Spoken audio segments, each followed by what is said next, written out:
പ്രിയപ്പെട്ട ടീച്ചർമാരെ, ഉമ്മമാരെ, സ്നേഹിതരായ വർണ്ണശ്രീകൾ, അസ്സലാമു അലൈക്കും.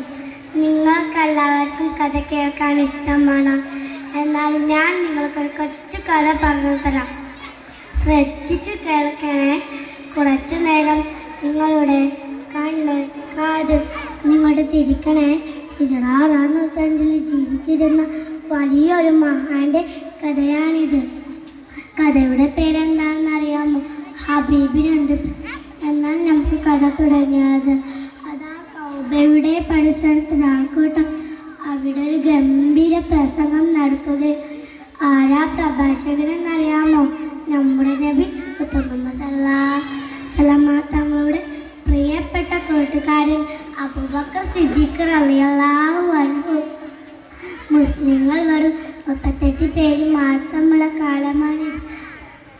മക്കയിലെ ഖുറൈശികളെ നബിയിലേക്ക് ക്ഷണിക്കുകയാണ് സിദ്ദീഖ് തങ്ങൾ.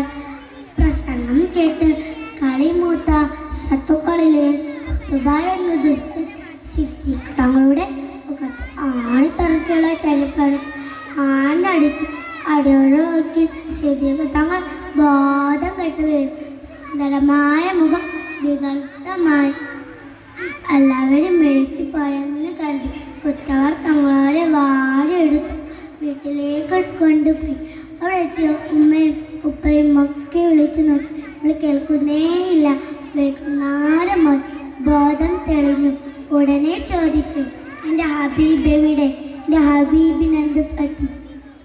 ബജാറോട് നോക്കി നിൽക്കുന്ന കുടുംബക്കാർക്ക് അതത്ര രസിച്ചില്ല. നീ എൻ്റെ ഭക്ഷണം കഴിക്കി എന്നിട്ട് നോക്കാൻ ബാക്കിയൊക്കെ ഇല്ല. എൻ്റെ ഹബീബിനെ കാണാതെ ഭക്ഷണം കഴിക്കില്ല. അവൾ പലതും പറഞ്ഞു നോക്കി. മഹാൻ സമ്മതിച്ചില്ല.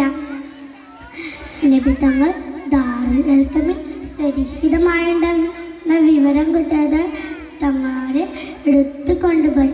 അവിടെത്തി സിദ്ദീഖ് തങ്ങളുടെ വികൃതമായ മുഖം കണ്ട് നബി തങ്ങൾ വാടിപ്പുണർന്നു. അവിടെത്തി കാര്യങ്ങൾ അന്വേഷിച്ചു. എനിക്ക് ചെറിയ മുഴുവൻ മാത്രമേ ഉള്ളൂ. അങ്ങേക്ക് എന്ത് പറ്റിയോ? അതാണിപ്പോൾ മഹാന്റെ ചോദ്യം. നോക്കൂ കൂട്ടുകാരെ, സ്നേഹത്തിൻ്റെ കിതാബിൽ മറ്റാർക്ക് എഴുതി ചേരാത്ത വിധം അഴിഞ്ഞു ചേർന്ന ഹബീബിൻ്റെയും മഹബൂബിൻ്റെയും ജീവിതം എന്ത് സുന്ദരമായിരുന്നു. നിങ്ങൾക്ക് എൻ്റെ കഥ ഇഷ്ടപ്പെട്ടോ? നമ്മുടെ ഹബീബിനെ പ്രേമാക്കാൻ അള്ളാഹു നമുക്കും തൗഫീഖ് നൽകട്ടെ. ഇത്രയും പറഞ്ഞുകൊണ്ട് ഞാൻ എൻ്റെ കൊച്ചു കഥ അവസാനിപ്പിക്കട്ടെ. അസ്സലാമു അലൈക്കും.